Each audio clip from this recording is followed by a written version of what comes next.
Good evening. Timothy Garton Ash is a historian, a political writer, and a columnist. He has written a weekly column for The Guardian ever since 2004. I don't know to what kind of number that adds up in terms of columns. Ever since 2004. Professor Garton Ash is Professor of European Studies at Oxford. In the early stages of his career, a considerable part of his work was concerned with contemporary history of Central and Eastern Europe. At the time, he wrote about the communist regimes of that region, their experience with the secret police, the revolutions of 1989, and the transformation of the former Eastern Bloc states into member states of the European Union. Not surprisingly, Timothy Garton Ash holds the Order of Merit from the Czech Republic, the Order of Merit from Germany, the Order of Merit of the Republic of Poland, and I could go on and on.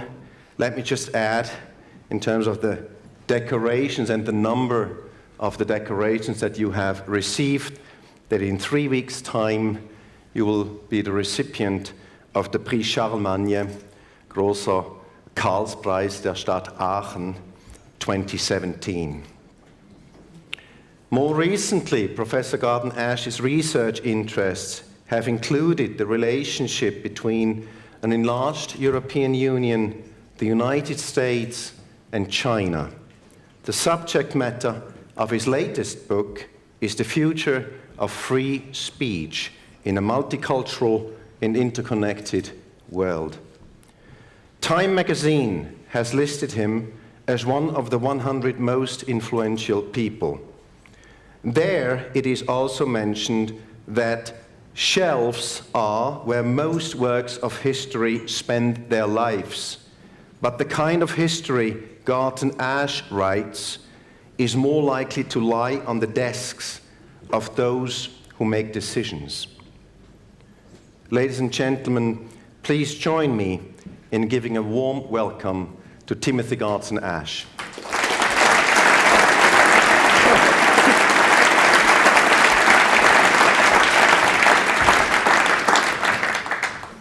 Well, thank you very much for this very kind introduction. On the Charlemagne Prize, I have to say that after Winston Churchill, Jean Monnet, and 2 popes, I feel it's a serious decline in quality this year. I'm honored and delighted to be giving this year's Max Schmidheiny lecture. Max Schmidheiny is clearly someone deeply and passionately committed to individual freedom and the idea of an open society, 2 commitments I share. And of course, to both of those, free speech, the subject of this lecture and of my latest book, are absolutely essential. I have to say that the context in which we're speaking this evening is one which is quite dark for liberals in the true sense of the word. I have spent the last year traveling around the world talking about free speech in North America, in Europe, China, India, Turkey, and elsewhere. Almost everywhere, free speech is under attack, is in retreat. And that attack is part of something which I think it's not too hyperbolic to call a global anti-liberal counter-revolution. It's a conscious reaction against the spread of liberty and liberalism over the last 40 years. Now, what I want to concentrate on this evening is sort of one part of that larger picture. And it's, in a way, the connection between free speech, populism, and the subject of this year's forum, which is disruption. There is no bigger example of disruption, I would submit, than the digital revolution. The digital revolution, which has as its consequence the fact that tendentially we are all becoming neighbors. We are living in a world where we're all becoming neighbors with each other as a result of the combination of mass migration and the internet. I imagine, let me ask for a show of hands, is there anyone in this room who does not have something looking like that in your pocket or handbag, or have you left it at home? I see hardly a hand showing. Well, there you are. The world, thank you for the lights. This little magic box, the smartphone, which we all have in our pockets or bags, means that we can, at least in theory, communicate almost instantaneously with roughly half of humankind, 3 billion people and going up fast. We've never been in a world like that before. If we think of this as the Gutenberg revolution, we're in about the year 1500, right? It's still early days for working out what the impact of this will be. But what we have already is what I call cosmopolis, a world which is becoming like a single great city. Now, this is a fantastic chance for free speech. So many people can communicate directly with so many others. It's a chance both for freedom of expression and freedom of information, which is the other important side of free speech, but it brings with it equally large risks. Through the smartphone, through the internet, and in a world of mass migration, we see more and more examples of what I call the assassin's veto. People like those who murdered the journalists of Charlie Hebdo saying, if you say that or publish that, we will kill you. And the threat being sufficiently credible to have a deeply chilling effect on free speech. Through the internet, harassment, cyberbullying, grooming for pedophile activities, surveillance, and the erosion of privacy. A great expert on the internet has said, surveillance is the business model of the internet. And it's true. How do Facebook and Google make their money? You don't pay, but they sell you to advertisers. And what they know about you, apropos of the secret police, is beyond a Stasi general's wildest dream. If you put that together with what the state knows about you, it's even beyond that. And the rubbish, the sheer rubbish, the tides of hate. I say in my book, the internet is the largest sewer in world history. How do we cope with such a world? Exploiting the chances for free speech, diminishing or minimizing the dangers. We can no longer say, with the old rule of thumb, when in Rome, do as the Romans do. Because in Rome, there are people from everywhere, and what people say in Rome can be heard anywhere. So the old rule does not apply. I argue that your effective freedom of speech is actually determined by the intersection of 4 major forces. First of all, international organizations, networks, treaties of various kinds. Then there are what I call the big dogs, the big cats, and the mice. The big dogs are the states, some of them very big like China and exerting a very strong control. Arguably, China has the largest apparatus of censorship in human history. The big cats are what I call the private superpowers. Google, Facebook, Twitter, Amazon, Apple. The French talk about les GAFA. If Facebook were a country, it would be the largest country on earth. These private superpowers have as great or greater impact on your effective freedom of speech, of what you can say and what you can read, as any state does. And then there are us, the mice, you and me. But don't despair, networked mice have great capacity to influence the big dogs and the big cats. So what I then do in the book and the project we have at Oxford University is to say, if this is true, if our effective freedom of speech is determined by the intersection of these 4 forces, what we have to do is not to think in terms of the specific laws and constitution of any particular country, which by their nature are quite specific, but go back to first principles and say, what is it that we really want to achieve in relation to privacy, in relation to threats of violence, in relation to religion, national security, so on. And what we've done in this project and in my book is to try and, after a process of international and transcultural debate, to strip it down to the basic essentials of 10 basic principles for free speech. Now, you'll be glad to hear we're not going through them all this evening, but I'm going to very quickly narrow down and focus in on one principle, which is absolutely crucial to democracy and the future of democracy. And this is a principle to do with the media. It says that we need uncensored, diverse, trustworthy media so as to make well-informed decisions and participate fully in political life. In other words, we need free speech for democracy. But then the question is, what kind of free speech and what kind of media do we actually need for democracy? What's the ideal? Well, the ideal is very simply described. Just step in a time machine and take yourself back 2,500 years to ancient Athens. It's Tuesday morning, and you see, as you sit at the foot of the Acropolis, the citizens of Athens gathering from all directions. Sometimes they walked for 5 or 6 hours to gather on the Pnyx, the amphitheater that you can still see at the foot of the Acropolis, to debate and decide. The herald says who will address the assembly, and any citizen of Athens can get up and speak. And a lot of them do. You can still see it. If you're ever in Athens, do go and look at the platform from which they spoke. In ancient Athens, they talked about free speech in terms of 2 concepts, paresia and isegoria. Paresia was free speech, but free speech with good intentions, for the public good.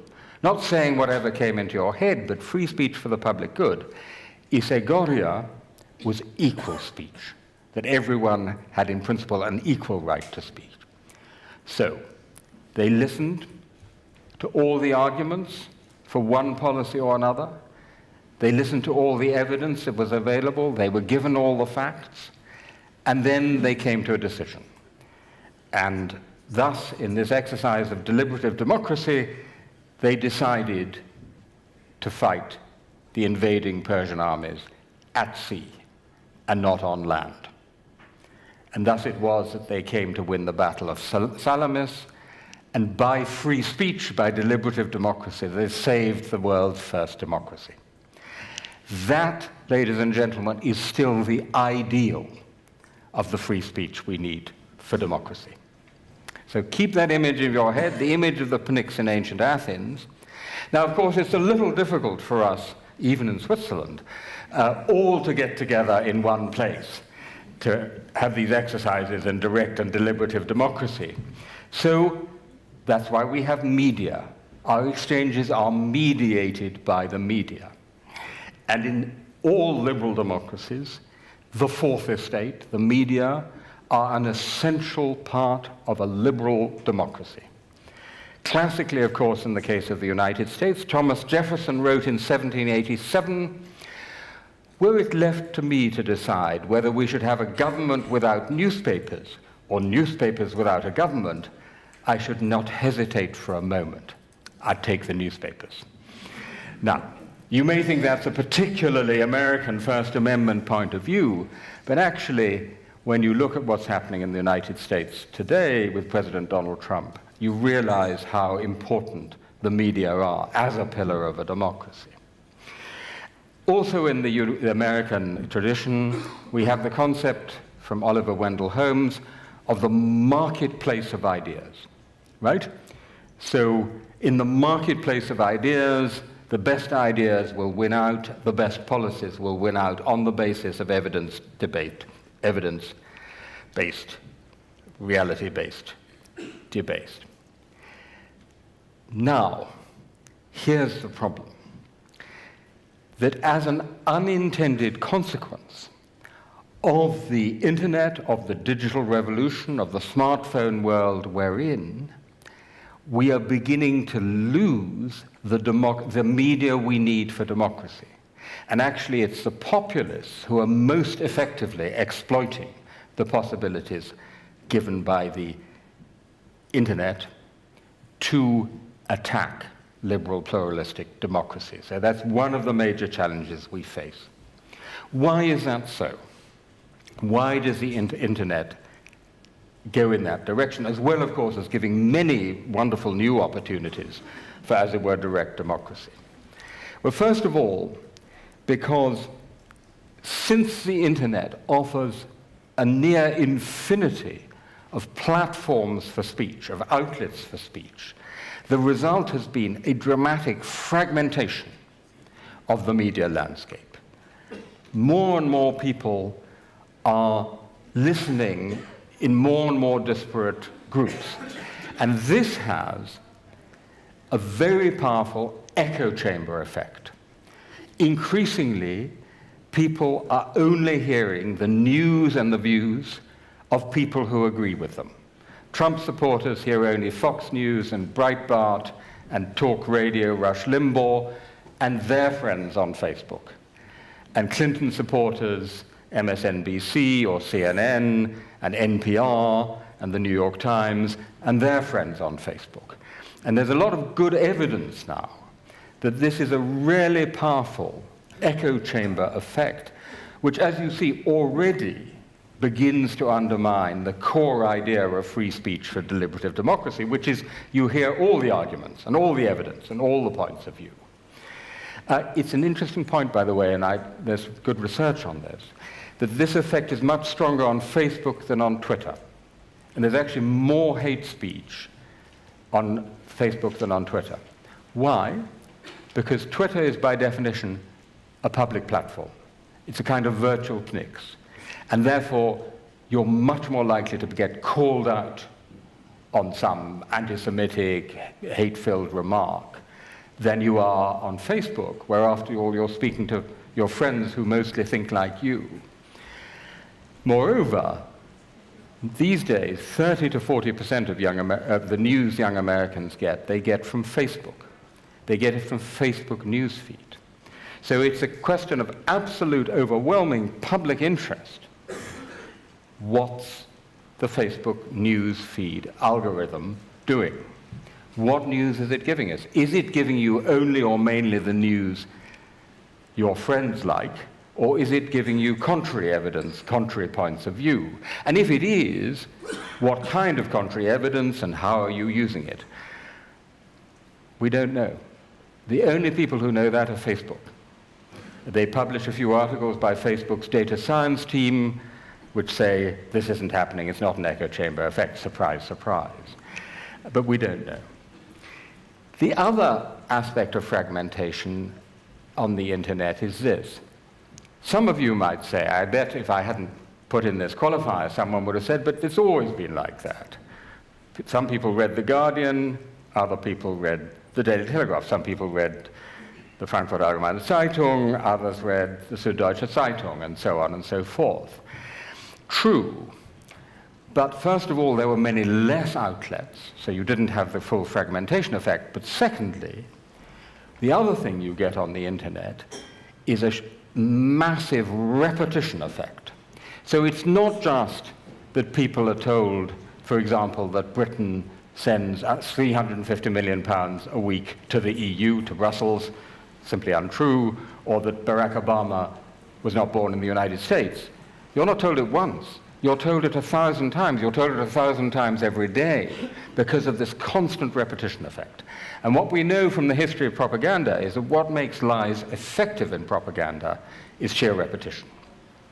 Then there's online behavior, which we need to do a lot of more work on. But we do know something about patterns of sharing online. And what we know is, and there are good studies on this, that misinformation, false news, is as likely to go viral as reliable news. There's fairly no difference between them, but equal probability. Then there is anonymity, which is a huge problem, because anonymity is a norm on the internet, the default position. Some of you may remember the cartoon published in 1993 in the New Yorker, which showed a dog sitting in front of a PC and saying to another dog, on the internet, nobody knows you're a dog. Well, that's true. On the internet, it's now true, nobody knows you're a bot.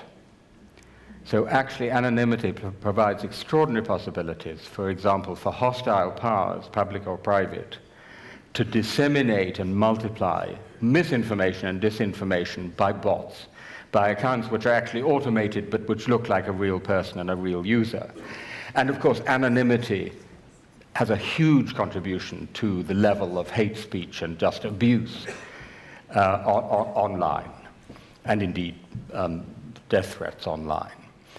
These are possibilities that, in particular, Putin's Russia has been quite skillfully exploiting, both through the bots, the accounts that are in fact robotic, but also through media like RT and Sputnik, which many people, I asked my students about this. I said they were reading RT in many languages, and I said, what do you think about RT? Most of them didn't know it stood for Russia Today.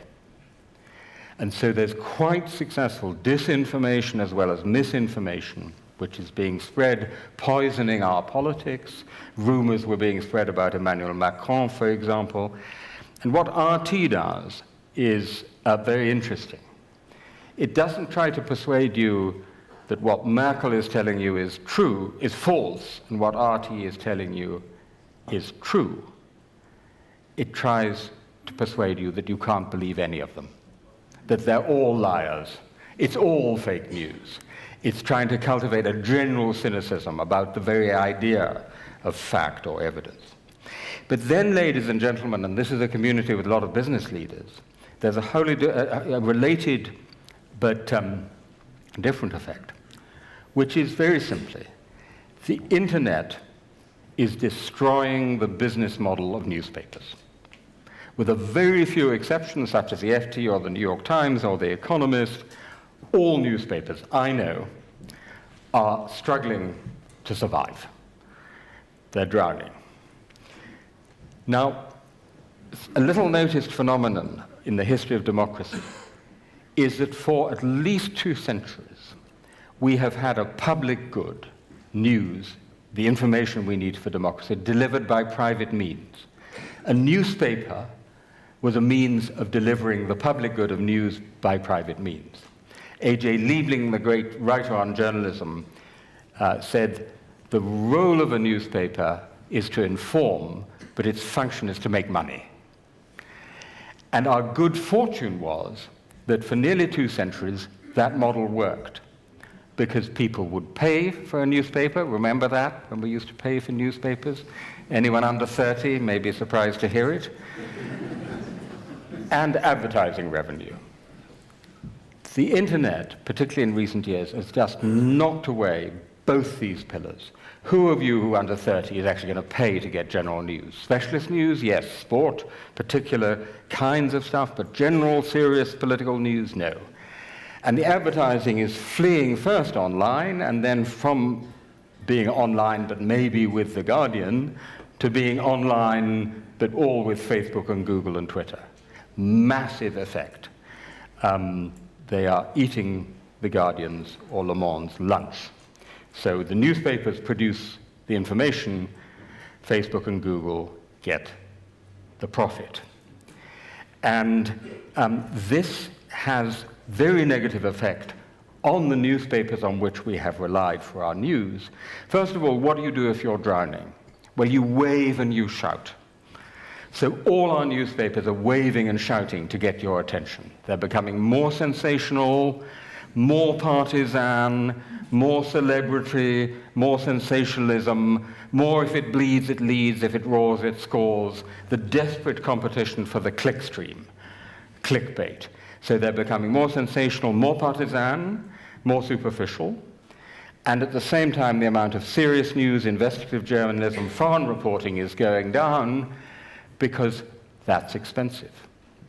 And if you're trying to save money, that's where you save. You close the foreign bureau. You know, the great editor of The Guardian in the 19th century, C.P. Scott, used to say, comment is free, but facts are sacred. At The Guardian, we now vary that to say, comment is free, but facts are expensive.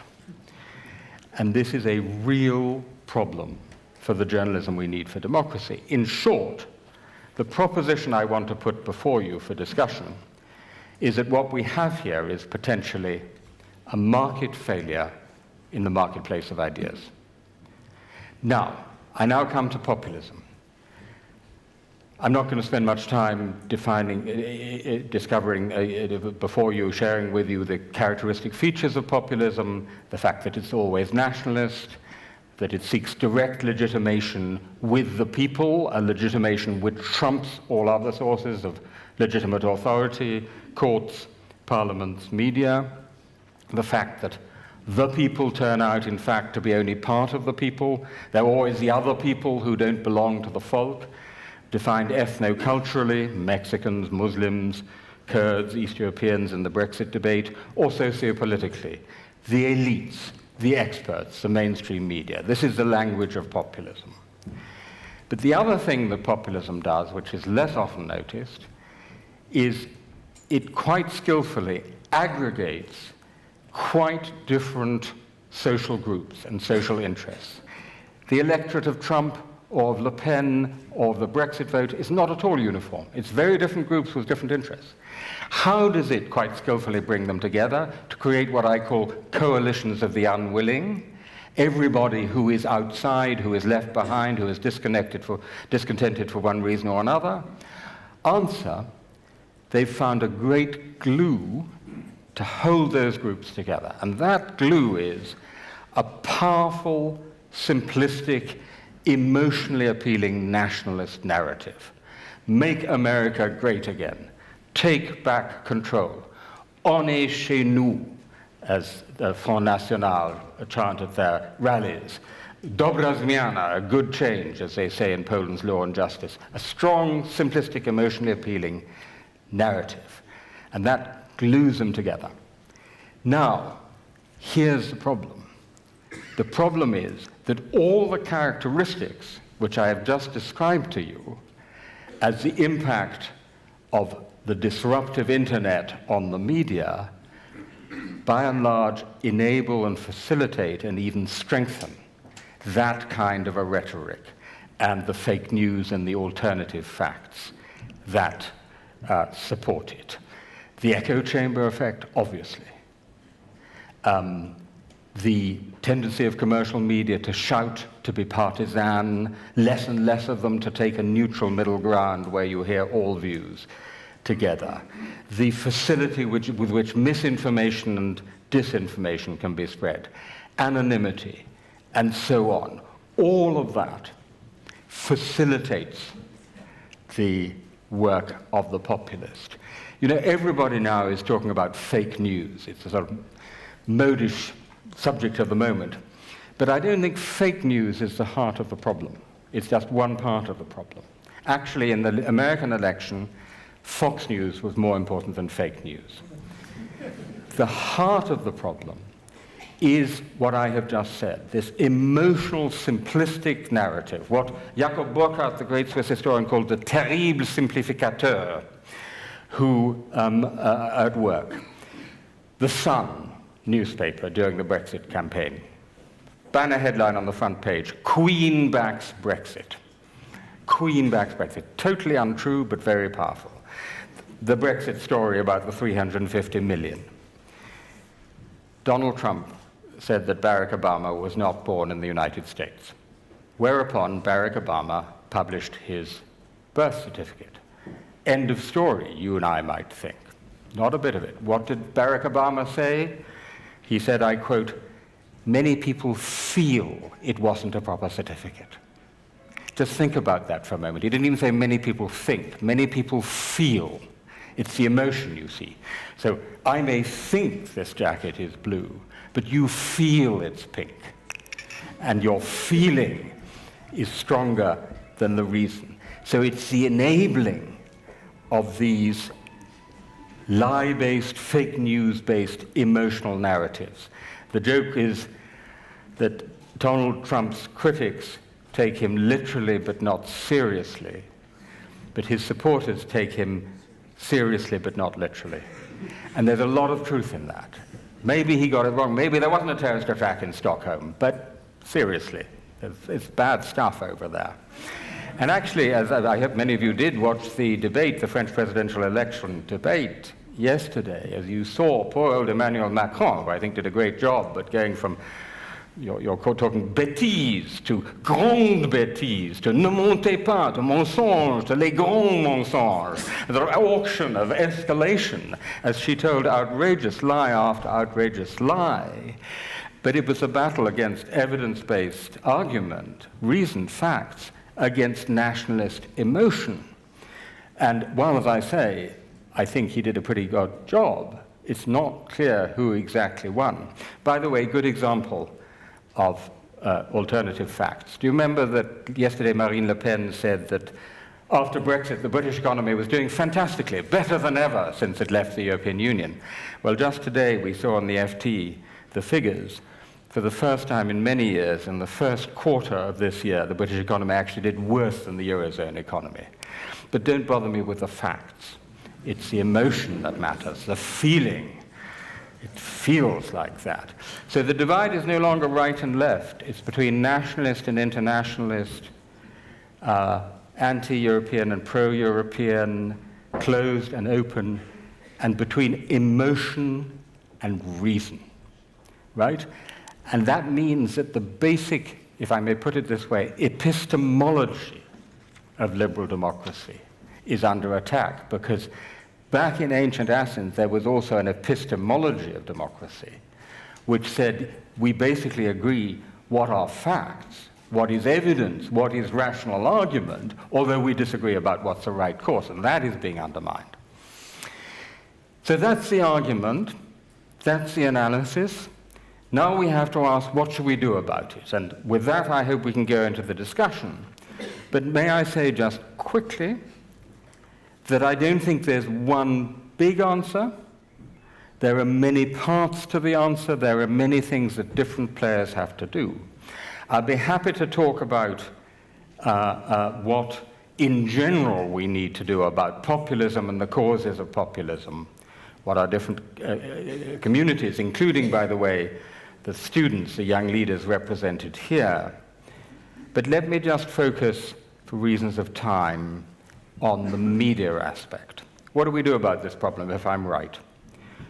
A few quick suggestions, and then I'll throw it open for discussion. First of all, if you have public service media, good public service media, hang on to them for dear life. Because the mission of a BBC or an SRF or whatever it may be, a public service media, is precisely to maintain the PNICs, maintain media where you hear all the alternative arguments and evidence in one place. Secondly, fact-checking. Fact-checking has very rapidly become a part of the ecosystem of American journalism. And interestingly, the internet actually makes it easier to fact-check, not more difficult. In the US presidential debates, the fact-checking happened as the debates were going on. I think that should become part of all our democracies. I think it's a pity that in yesterday's French presidential debate, it wasn't happening in real time. Education. We should already, years ago, have started doing mandatory classes in digital literacy and media literacy in our schools and in our universities, because you've got to equip citizens to understand what's going on. Then there is what I call the public responsibilities of the private superpowers. And for a liberal, this is a very interesting question, because if I may say so just quickly, and then we can deepen it in discussion, I think the path down which Germany is going, which is trying to legislate responsibility on Google and Facebook and Twitter for fake news, is quite the wrong way to go. I think the state should be going after what I call dangerous speech, but I think it's very, very, very dangerous territory. It's a slippery slope if you get into the territory where the government, where the state, is deciding what is false and what is true. That is really incompatible with the most basic philosophical arguments for free speech. But in that case, what do we do about it for discussion? Last but not least, this is a craft, this is a challenge for the craft of journalism. Because the question for quality journalism, leaving aside the business questions, is not so much how do you establish the facts, because that's relatively easy. We can establish that Barack Obama was born in the United States. We can establish that Britain didn't send £350 million a week to Brussels. The challenge for journalism is to get those facts and that evidence into the echo chambers of the populists, and to get them to readers and viewers who don't particularly even want to hear them, because they'd much rather have the warming solidarity of simplistic indignation. And I think that's really, I think we need almost a new George Orwell, a new Animal Farm, to tell this story of what actually is in powerful but simple and emotionally appealing terms, in language that reaches a wider audience.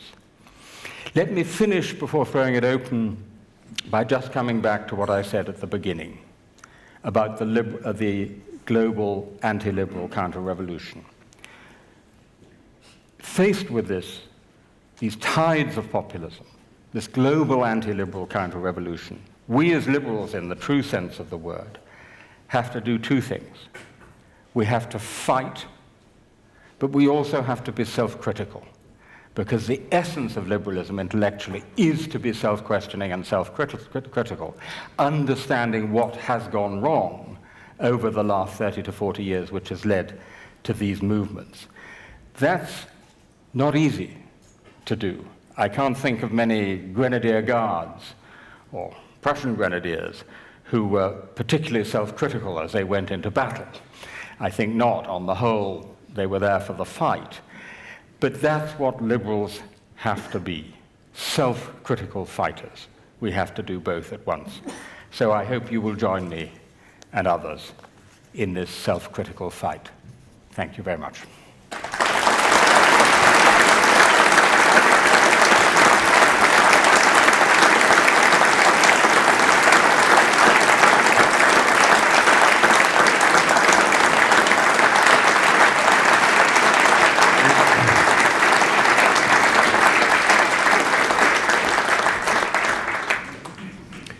I have been instructed to come up with the first two questions and then invite questions.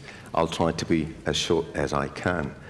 The one thing that astonishes me, coming from an eminent historian, that you stress that discrepancy or that cleavage between reason and emotion.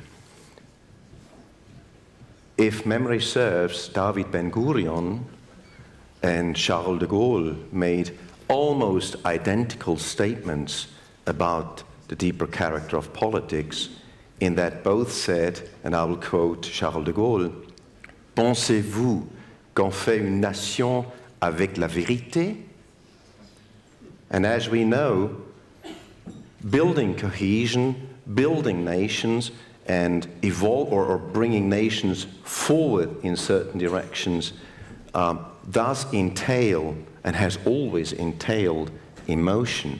So my first question, has there ever been liberal democracy whereby reason has not been the privilege of the enlightened few in a parliament, for example, but where reason has actually been most everywhere in public discourse? So some of the greatest politicians of the last century were journalists and great writers. It's no accident that Winston Churchill also got the Nobel Prize for Literature.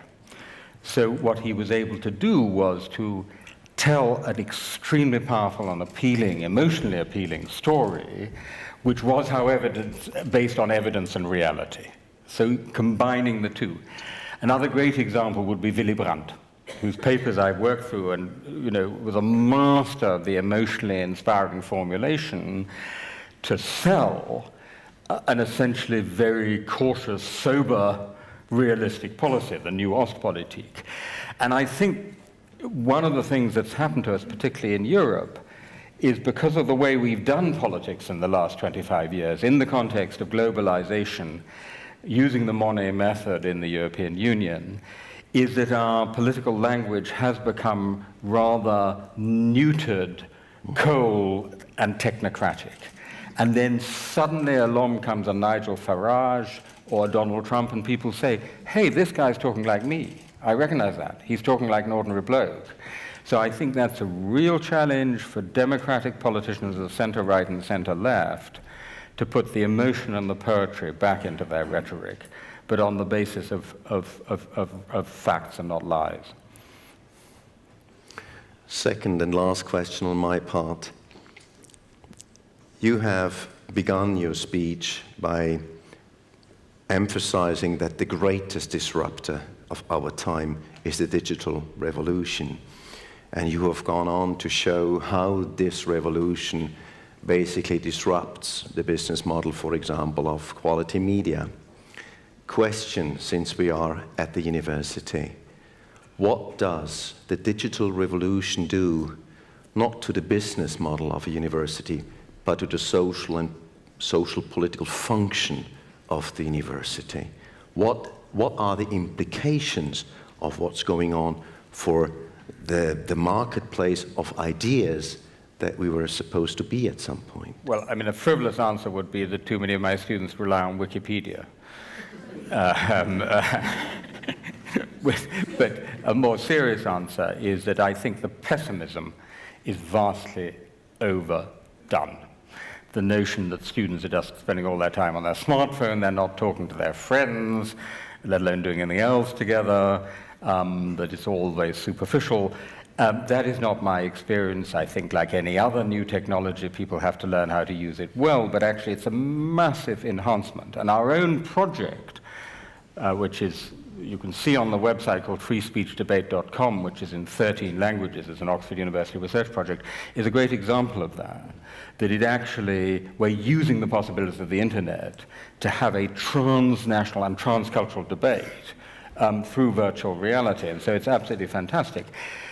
It is no substitute for face-to-face, for what you and I are doing here. The internet only, virtual reality currently only gives you 2 of the 5 senses, and most online courses are absolutely not a patch on the real thing. So I'm not worried about the future of universities. I still think they have a great role to play. All right. As a teacher, I thank you very much for this answer. I have the more or less ungratifying answer of finding... Yes, I see a hand, please. Yes. Yes, I'm Juhani Hintik. I'm from Finland. I run a global software company. First of all, thank you for a very, very good lecture, very impressive. I'd like to come back to your point about the digital superpowers and what you said about the legislation and Germany. If we for a moment assume that we govern the physical world with rules and regulation and legislation, is it unreasonable to assume that we would do the same thing in this digital universe as people spend their time there, or should we just leave it for these companies to decide what's good and rely on their good corporate citizenship? Thank you. Great question.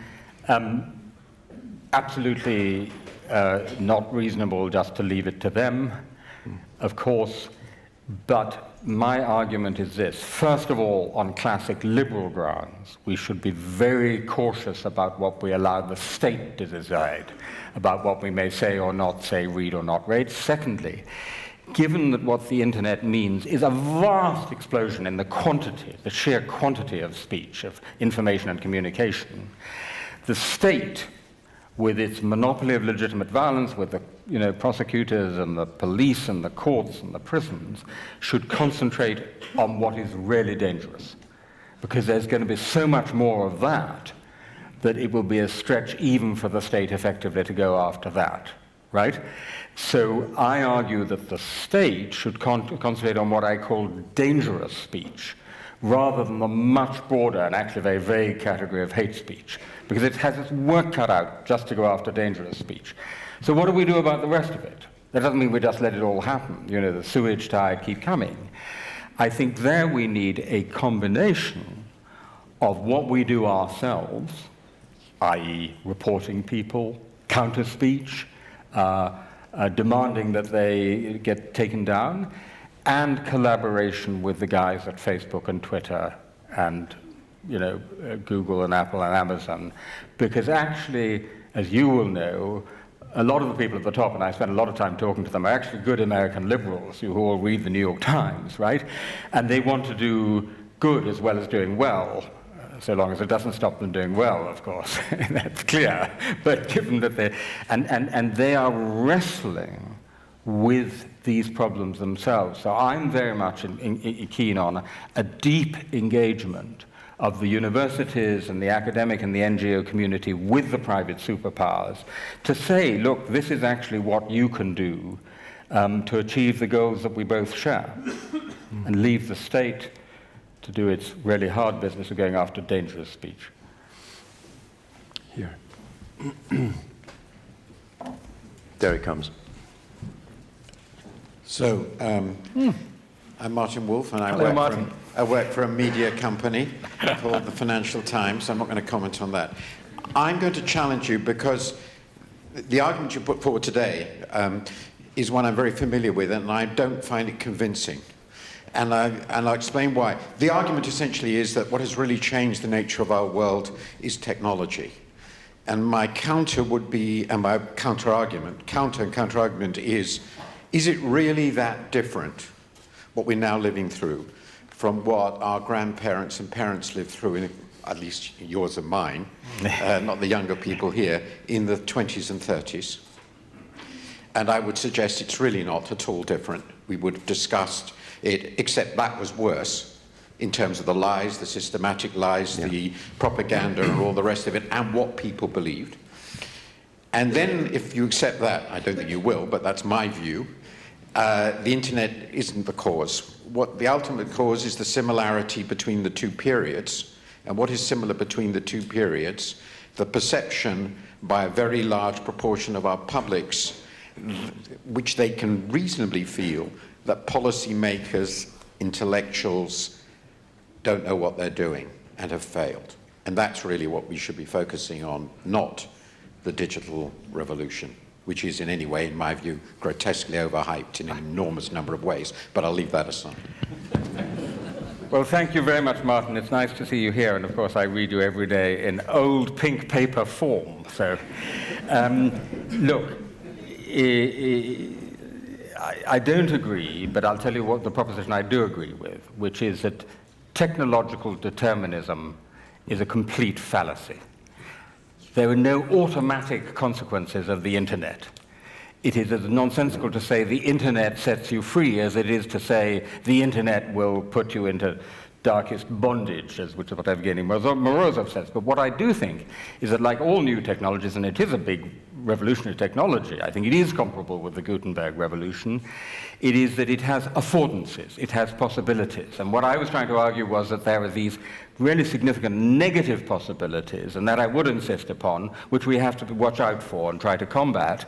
And where I think it's different from the 1930s is that if you read Orwell, the big lie, it's a single big lie delivered by Big Brother through monopoly media, right?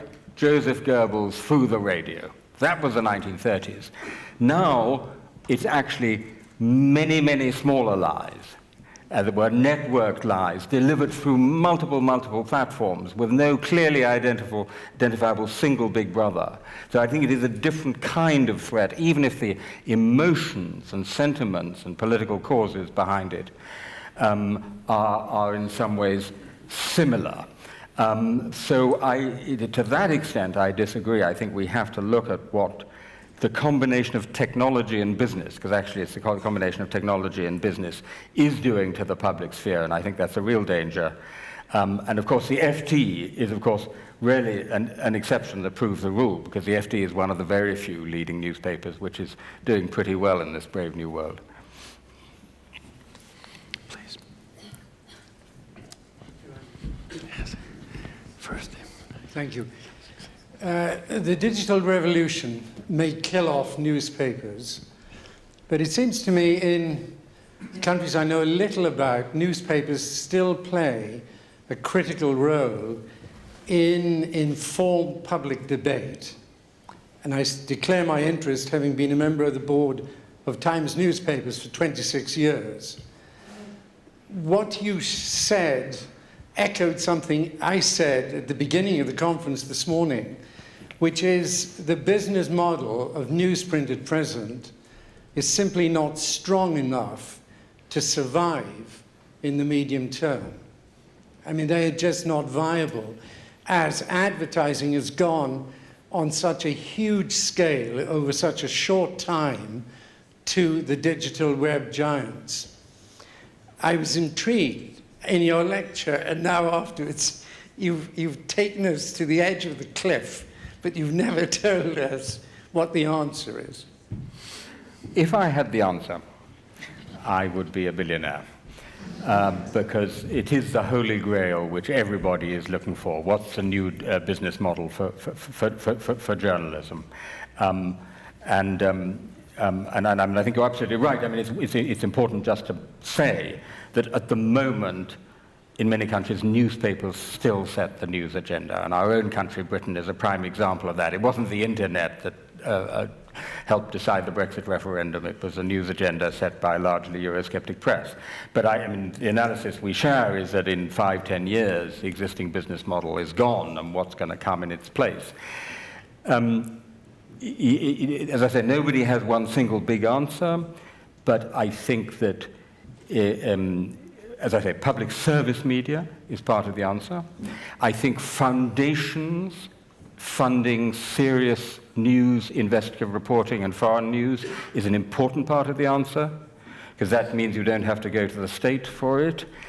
I think that entirely internet, digital native news sites like BuzzFeed or Vice are actually doing much better than legacy media, which have all the legacy problems, you know, printing presses and overstaffed and so on. So it's very interesting. If you look at BuzzFeed or Vice, they started with fairly sensational news. They're now doing really good quality, serious foreign and political reporting. So I think the answer is probably going to come in some mix of these things. And where that leaves The Guardian is a very good question. We have a lady on the far end.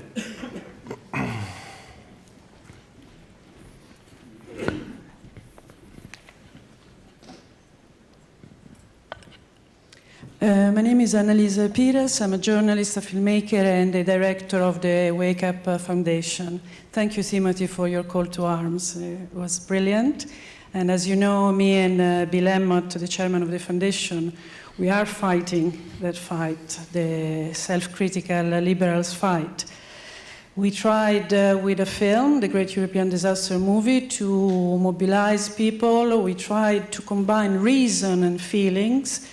But unfortunately, our troops did not respond.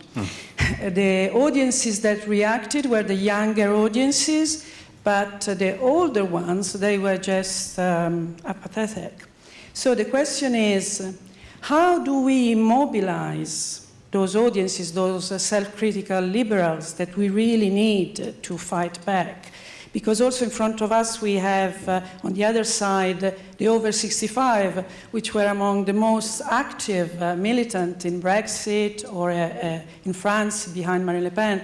So there is a problem with the nature of liberals. How do we do that? Thanks. Thank you, Annalisa, and I follow you on Twitter. Can I connect this back to Martin Wolf's point about how does it differ from the 20s and 30s? Because one way in which the last 70 years of European history have differed from the 20s and 30s is that people remembered the 20s and 30s.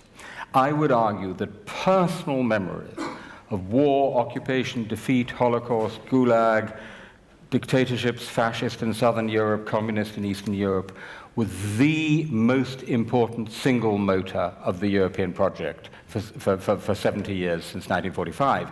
The problem we now have is that you have a whole generation of young Europeans since 1989 who have known nothing else but a Europe which is pretty whole and pretty free and relatively prosperous, and where you can get up in the morning and decide to fly from one end of the continent to the other. And if you meet someone there, you can settle down and get a job. And I do think that there is a real problem, and this is also an appeal to some younger Europeans in this room, that you're taking this Europe for granted. You're taking it as normal. Let me tell you something as a historian. It's deeply abnormal. what you think is normal is absolutely abnormal in European history. It's the best Europe we've ever had.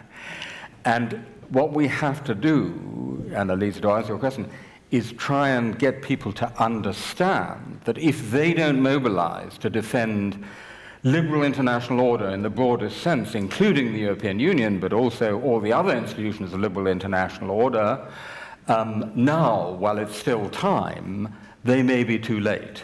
And when they discover that we've lost it, we'll have lost it. So I think somehow conveying that, experience without people actually having to go through it, which is what historians are meant to do, is a key to the answer. But it's not easy. I can tell you, I've tried with my own students at Oxford who come from all over Europe. They think Europe is very nice, EasyJet is great, Erasmus is lovely, but it's not for them a cause. It's not a cause where they go out and fight for it.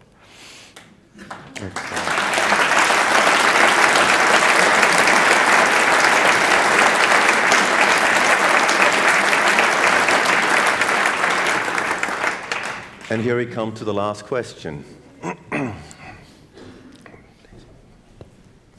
Hello. I'm Jacob Hessler, German living in Paris, so quite nervous about Sunday. Actually, I want to pick up on the question of emotion that has been so importantly debated. As Yeats once said, we are in the second coming. The best lack all conviction, while the worst are full of passionate intensity.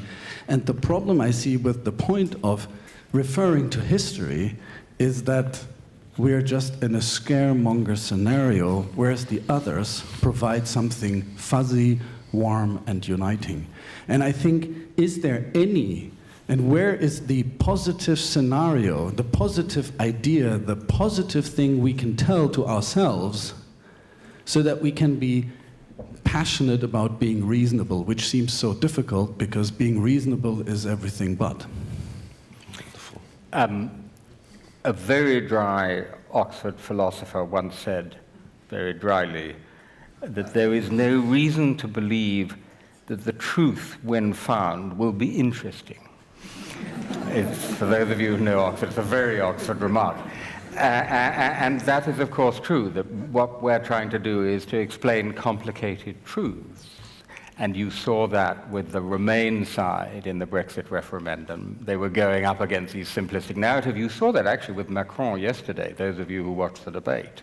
I mean, I thought he did extremely well, but he was trying to explain complicated truths against a terrible simplificateurs.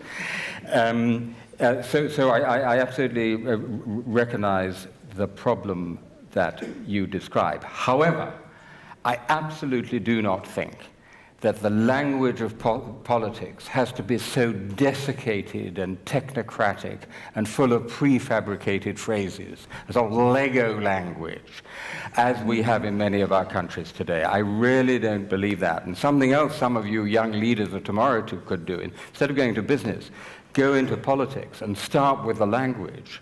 Because once we've come up with some answers to the problems that the populists exploit, then we have to find this emotionally appealing language in which to speak to them. And I come back to the example of Willy Brandt, who I think, we really need a new Willy Brandt. And recalling one exchange, an American presidential exchange, I'm not entirely sure that Martin Schulz is a new Willy Brandt. But we really need a few new Willy Brandts across Europe. I see red letters, the reading on the wall, please come to an end. Timothy Garton Ash, you have given most generously of your time and your expertise this afternoon in the workshop first and now here at the Schmidheiny lecture. Thank you very, very much for coming to St. Gallen.